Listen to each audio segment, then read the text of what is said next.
જય શ્રી કૃષ્ણ મિત્રો, મારી ચેનલમાં આપ સર્વેનું હાર્દિક સ્વાગત છે. મિત્રો, બેંક નિફ્ટી માટેનું આજનું આપણું શું ડિસ્કશન હતું અને માર્કેટ આજે કેવી રીતે કામ કર્યું, સૌથી પહેલાં આપણે એ સમજી લઈએ. મિત્રો, બેંક નિફ્ટીમાં મેં તમને અહીંયા 45 મિનિટ્સની ટાઈમ ફ્રેમમાં તમને એક બેન્ડ બતાવ્યો હતો. 45 મિનિટ્સની ટાઈમ ફ્રેમ ઓપન છે. અહીંયા આપણે આ બેન્ડ ડ્રો કરી રાખીએ તો આ ઉપરની સાઈડનો અને આ નીચેની સાઈડનો. આ બેન્ડમાં આપણે નક્કી કર્યું હતું કે માર્કેટ ઘણા સમયથી આ જ રેન્જમાં ચાલી રહ્યું છે, તો બની શકે કે માર્કેટ આ રેન્જમાં રહી શકે. તો આપણી સ્ટ્રેટેજી એકદમ સિમ્પલ હતી કે આ બેન્ડના નીચેના પોઈન્ટ ઉપર જો માર્કેટ આપણને મળે તો આપણે અહીંયાથી એક કોલની પ્લાન હતો, અને જો માર્કેટ અહીંયા ઉપરના સાઈડ મળે બેન્ડ ઉપર તો આપણે અહીંયાથી પીનો પ્લાન હતો. તમે જોશો મિત્રો, આ જે કેન્ડલ છે આ 45 મિનિટ્સનો ટાઈમ ફ્રેમ છે, એટલા માટે આપણે કેન્ડલ થોડીક ઓછી દેખાઈ રહી છે. આ આજની કેન્ડલ છે, આજનો 16 જુલાઈની આ ફર્સ્ટ કેન્ડલ છે. આ આજનો દિવસ છે. તમે જોશો આખો દિવસ માર્કેટ એક ટોટલી સાઇડવેઝ જેવું કહી શકાય, અને આજે આ બેન્ડના સેન્ટરમાં જો ઓપન થયું ને ક્યાંક ને ક્યાંક ક્લોઝિંગ બી એને સેન્ટરમાં આપ્યું છે. એટલે માર્કેટ હજી બી એક કન્ફ્યુઝિંગ સ્ટેટમાં આપણે કહી શકીએ કે માર્કેટ અત્યારે ખૂબ જ કન્ફ્યુઝિંગ સ્ટેટમાં છે. માર્કેટ ડિસાઇડ નથી કરી શકતું કે એને ઉપર જવું છે કે નીચે જવું છે. તો આવા માર્કેટમાં આપણા માટે સૌથી મહત્ત્વની વસ્તુ હોય કે આપણે આપણી કેપિટલ જે હોય, આપણી કેપિટલને આપણે સેવ કરીએ.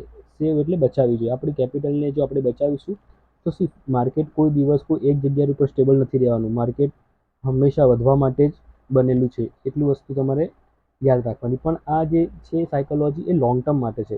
માર્કેટ કોઈ દિવસ સીધી લીટીમાં ઉપર નહીં જાય. માર્કેટ ઉપર જશે, નીચે આવશે, ઉપર જશે, નીચે આવશે, ઉપર જશે, નીચે જશે. માર્કેટ આવી રીતે એક પુલ બેક આપીને ઉપર જશે, પણ માર્કેટ ડેફિનેટલી જશે તો ઉપર જ.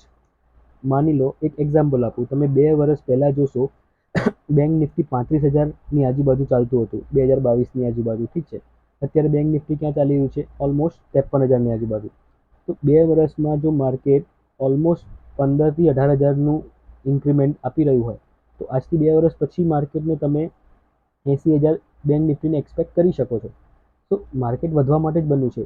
તો હંમેશા થોટ પ્રોસેસ એવી રાખવાની કે માર્કેટમાં જ્યારે બી તમે એન્ટ્રી લો તો તમારે બાયસ નથી થવાનું. બાયસ એટલે કોઈ એક તરફા માટે તમારે કહેવાય ને કે થોટ પ્રોસેસને એવું નથી બ્લોક કરી દેવાની કે આજે માર્કેટ વધશે કે આજે માર્કેટ ઘટશે.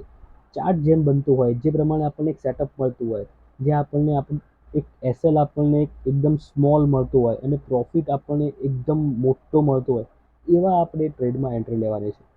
તો આશા રાખું છું મિત્રો, આજે આપણી સ્ટ્રેટેજી પ્રમાણે કોઈ એન્ટ્રી બનતી નથી. તમે કોઈ એન્ટ્રી લીધી નહીં હોય, અને જો લીધી હશે તો તમે લોસ ના કરો એવી પ્રાર્થના.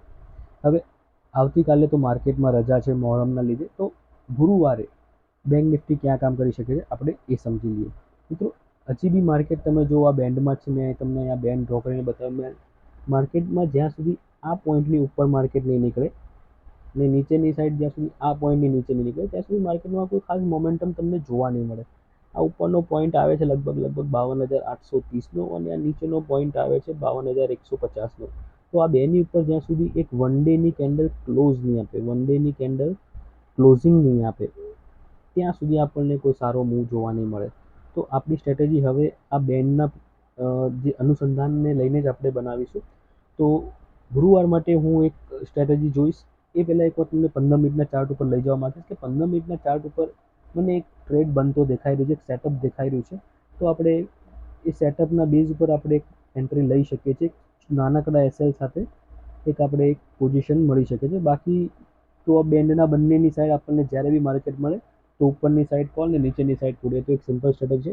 એક અહીંયા આપણે જો એક આ પોઈન્ટ છે, એક આ પોઈન્ટ છે, આ પોઈન્ટ છે, આ ત્રણેય પોઈન્ટને મેળવીએ તો એક ટ્રેન્ડ લાઇન બની રહી છે. આપણે આ ટ્રેન્ડ લાઇનને પ્રોપરલી ડ્રો કરી દઈએ, જેથી કરીને તમે બી તમારા પોર્ટલ ઉપર આવી રીતે એક ટ્રેન્ડ લાઇન ડ્રો કરી દેજો અને આ 3 પોઈન્ટને તમે મેળવી લેજો. આ 3 પોઈન્ટ મળી જશે.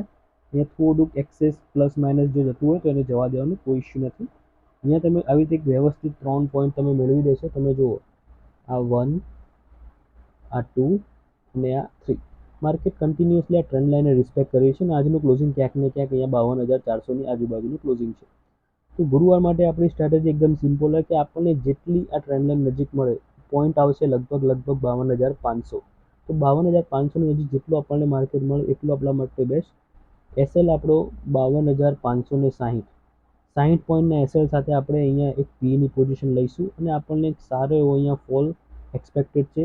52,150 આપણને ફર્સ્ટ ટાર્ગેટ, અને જો માર્કેટ ફ્લોમાં જશે તો 51,750 સુધીના બી આપણને ટાર્ગેટ્સ મળી શકે છે. આ મોટા ટાર્ગેટ છે.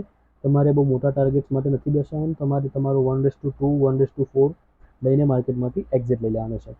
તો આ એક ટ્રેડ હું ગુરુવારે જોઈ રહ્યો છું. અધરવાઇઝ બાકી તો જે આપણી સિમ્પલ સ્ટ્રેટેજી છે બેન્ડની, જો આ પોઈન્ટ મોટું ગેપ અપ ઓપન થાય 52,800ની આજુબાજુ તો અહીંયાથી એક પીની પોઝિશન ટ્રાય કરીશું, અને મોટું ગેપ ડાઉન ઓપન થાય 52,150ની આજુબાજુ તો અહીંયાથી આપણે એક સીની પોઝિશન ટ્રાય કરીશું. આ આપણી સેકન્ડ સ્ટ્રેટેજી છે. પણ ફર્સ્ટ પ્રાયોરિટી જો માર્કેટ ફ્લેટ ઓપન થાય અને હળવું ગેપ અપ ઓપન થાય તો 52,500ની આજુબાજુથી આપણે એક પીની પોઝિશન ટ્રાય કરી શકીએ છીએ. તો આશા રાખું છું મિત્રો આજનું એનાલિસિસ તમને ગમશે. મિત્રો વિડીયો ગમે તો ચોક્કસ એને લાઇક કરજો, ચેનલને સબસ્ક્રાઇબ કરજો. Thank you. જય શ્રી કૃષ્ણ.